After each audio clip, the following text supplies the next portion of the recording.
नमस्कार दोस्तों, एक बार फिर से आप सभी का स्वागत है आपके अपने YouTube चैनल। नमस्कार दोस्तों, एक बार फिर से आप सभी का स्वागत है आपके अपने YouTube channel Indian technical institute पर। दोस्तों, आप सभी के लिए जो है एक बहुत ही बेहतरीन अपडेट लेके आए हैं, जिसके अंदर बहुत सारे बच्चों को डाउट है कि जो ITI अनुदेशक की भर्ती आई है, यानी कि जो ITI इंस्ट्रक्टर की जो भर्ती आई है, उसके फॉर्म कब से स्टार्ट है, फॉर्म की लास्ट डेट क्या रहेगी, उसके अंदर जो है CTI वाले बच्चे फॉर्म अप्लाई कर सकते हैं, डिप्लोमा BTech वाले भर सकते हैं या नहीं भर सकते हैं।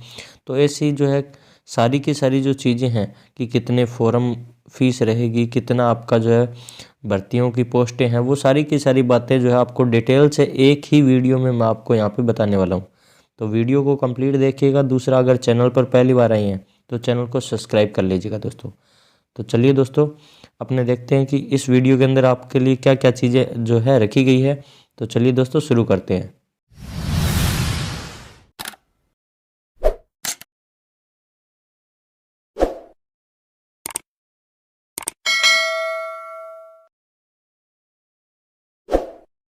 तो ये जो अपडेट निकल के ये दोस्तों, ये आप देख सकते हैं उत्तर प्रदेश अधीनस्थ सेवा चयन आयोग की तरफ से आई है, लखनऊ। ये आपका जो है एडवर्टाइजमेंट आपको दिख रहा है यहाँ पे, 2 परीक्षा 2022 यानी कि 2 परीक्षा 2022 का एडवर्टाइजमेंट आपके सामने है। और इसके अंदर बताया गया है कि आपके ऑनलाइन फॉर्म जो है वो आपके कब से स्टार्ट है।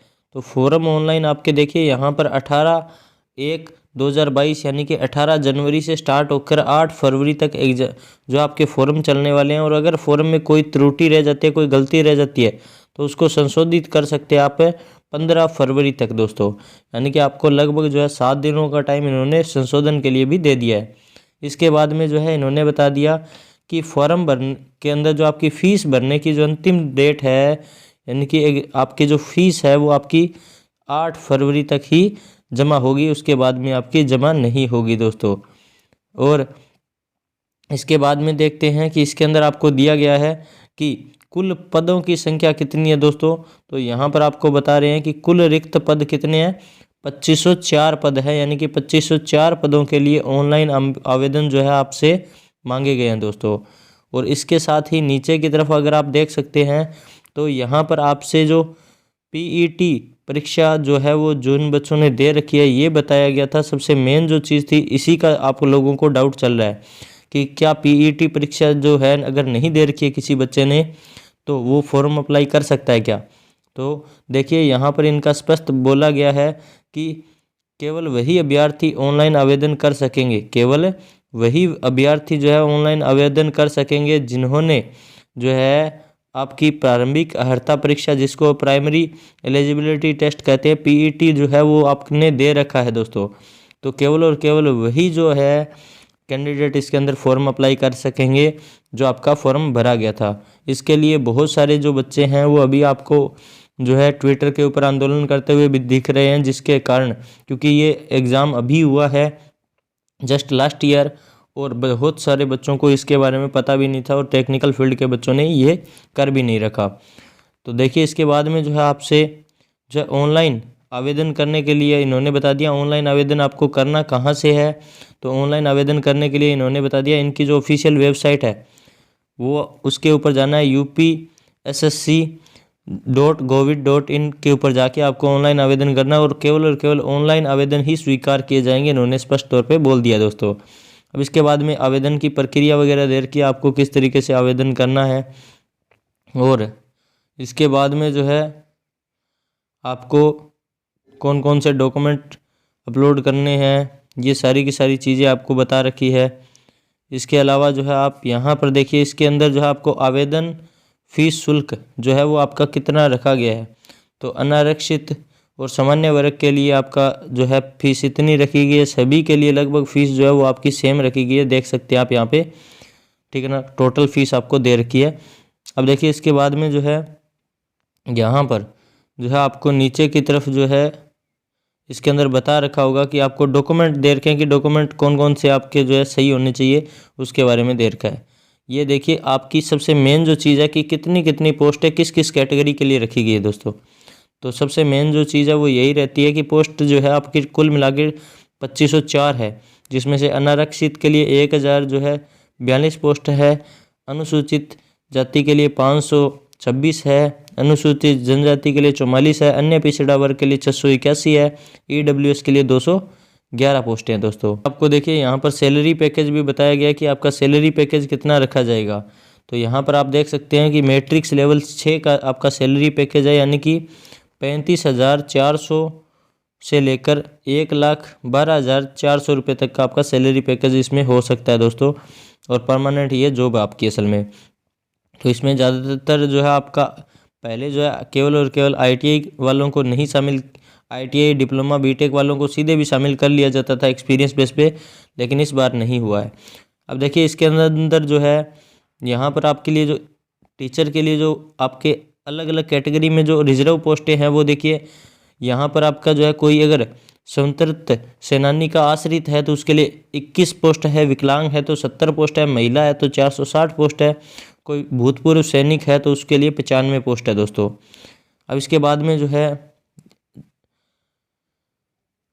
यहाँ पर आप देख सकते हैं नीचे की तरफ जब आप आने आएंगे तो इसमें कुछ और डिटेल भी अपने देख लेते हैं कि आपको आयु सीमा देखिए यहाँ पर आयु सीमा दे रखी है, एज लिमिट जो है वो आपके लिए कितनी रखी जानी है। तो यहाँ पर इन्होंने बोला है कि 21 से लेकर 40 साल के जो बच्चे हैं वो इसके अंदर अप्लाई कर सकेंगे और ये 1 जुलाई 2022 तक आपकी कंप्लीट होनी चाहिए एज लिमिट। अब देखिए इसके बाद में जो है एज के अंदर आपको पता है कि छूट वगैरह तो आपकी रहती है, वो आपके अकॉर्डिंग है कि आप एससी के अंदर है, एसटी के अंदर है, ईडब्ल्यूएस कैटेगरी के अंदर है, वो सारी की सारी चीज़ें रखी गई है। अब देखिए इसके बाद में यहाँ पर आपको जो है 3-4 कॉलम दे रखे हैं कि आपका जो है ये वाली जो भर्ती है इस भर्ती के अंदर आपका किस किस तरीके से रखा जाएगा, एग्ज़ाम का पैटर्न क्या रहेगा, वो सारी चीज़ें आपको दे रखी है। तो फर्स्ट लाइन के अंदर जो आपको दे रखे ये देखिए क्या है और ये दे रखे ना 3 पार्ट। इसके अंदर देखिए यहाँ पर आपको बोल रखा है CITS परीक्षा के अंदर प्राप्त अंकों का 20%, यानी कि आपका जो है लगभग 20% जो है वो तो CITS के जो परसेंटेज है उनका होगा, और जो आपका लिखित परीक्षा है वो आपकी 100 अंकों की होगी, जिनको आप देखिए यहाँ पर 80% के अंदर बांटा गया, यानी कि 20% तो आपका उनका होगा और 80% आपका CITS के अंदर जो है होने के बाद में लिखित परीक्षा को आपने जो 100 अंक है उनको 80% जो है वो माना जाएगा दोस्तों। अब इसके बाद में देखिए यहाँ पर अपने देखते हैं कि इसके अलावा जो है आपके लिए क्या चीज़ें रखी गई है। तो नीचे की तरफ आपको जो है सीट वगैरह है, कैंडिडेट के लिए क्वालिफ़िकेशन वगैरह है वो दे रखी होगी।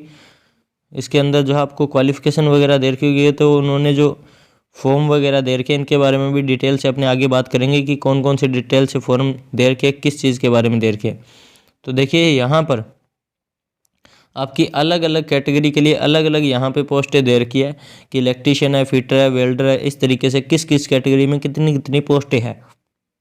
तो यहाँ पर अपने नीचे जब स्क्रॉल करेंगे तो नीचे देखेंगे कि आपके लिए जो पोस्ट है उनकी जो संख्या है वो टोटल कुल मिला के लगभग 54 ट्रेड के अंदर आपकी यहाँ पर जो है ये पोस्टें रखी गई है, जिसमें अलग अलग कैटेगरी के अंदर है।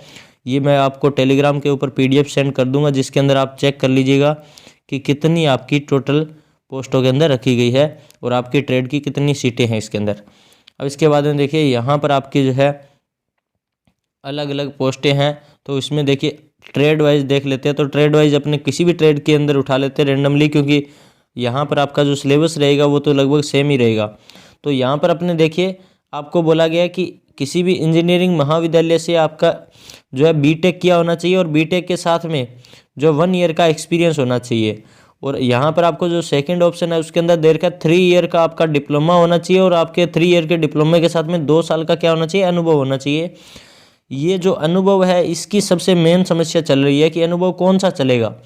तो अगर किसी के पास में टीचिंग का अनुभव है तो वो भी चलेगा, अगर किसी के पास में कोई रिजर्व कंपनीज वगैरह का एक्सपीरियंस है तो वो भी चलेगा, लेकिन उसके लिए कुछ क्वालिफिकेशन है, कुछ जो है चीज़ें हैं वो आपकी होनी चाहिए। जैसे आपके लिए जो है पेमेंट जो है वो आपकी कितनी थी उसके बारे में उसके अंदर पूरी डिटेल से बताया होना चाहिए। आपने कितने टाइम्स तक आपने काम किया, कौन सी कंपनी थी उसके अंदर रजिस्टर्ड थी क्या वो कंपनी, वो सारी की सारी चीज़ें जो है इसके लिए मैटर करने वाली है। और जो है इसके बाद में अपने बात करते हैं ITI के बाद में CTI वालों के लिए। तो CTI वाले जो बच्चे हैं, यानी कि ITI जो है, ये CTI तो तीनों के लिए अनिवार्य है, यानी कि BTech प्लस CTI होना चाहिए, डिप्लोमा प्लस CTI होना चाहिए। यहाँ पर अपनी बात कर रहे हैं कि जो बच्चे ITI के बाद में CTI करके बैठे हैं उनके लिए, तो यहाँ पर देखिए, यहाँ पर आपको बोला गया है कि जो है आपके पास में NTC या NSC यानी कि नेशनल ट्रेनिंग सर्टिफिकेट या फिर नेशनल अप्रेंटिसशिप सर्टिफिकेट होना चाहिए, और इसके साथ में 3 साल का अनुभव होना चाहिए, 3 साल का एक्सपीरियंस होना चाहिए, तो आप इसके अंदर अप्लाई कर सकेंगे। तो ये सारी की सारी चीज़ें हैं आपकी वैकेंसी के अंदर एक्सपीरियंस के रिगार्डिंग। तो ये PDF मैं आपको जो है अपना टेलीग्राम ग्रुप है उसके अंदर सेंड कर दूंगा, आप जो है टेलीग्राम ग्रुप से ज्वाइन कर लीजिएगा। आप जो टेलीग्राम के ऊपर सीधा जाके इंडियन टेक्निकल इंस्टीट्यूट टाइप करेंगे तो आपको वहाँ पर मिल जाएगा। दूसरी चीज़, अगर कोई बच्चा ऐसा है जिसको ये PDF चाहिए पर्सनली, तो वहाँ पे टेलीग्राम ग्रुप के अलावा आप जो है मुझे इंस्टाग्राम के ऊपर या फिर जो है फेसबुक के ऊपर मैसेज कर सकते हैं, या फिर जो आप व्हाट्सएप के ऊपर भी मैसेज कर सकते हैं। आपको वहाँ पे मैं प्रोवाइड करवाने की कोशिश ज़रूर करूँगा। तो वीडियो आपको कैसी लगी, इन्फॉर्मेशन कैसी लगी? अगर आपको अच्छी लगी है तो जो है वीडियो को लाइक कीजिए और अपने दोस्तों के साथ में शेयर ज़रूर कीजिए। और अगर आपको कोई डाउट है तो नीचे कमेंट सेक्शन के अंदर कमेंट ज़रूर कीजिए, मैं उसका रिप्लाई करने की ज़रूर कोशिश करूँगा। बाकी चैनल को सब्सक्राइब नहीं किया तो चैनल को सब्सक्राइब कर लीजिए, और मिलेंगे आप सभी से इसी तरह की एक और इन्फॉर्मेशनल वीडियो के साथ में। तब तक के लिए जय हिंद, जय भारत दोस्तों।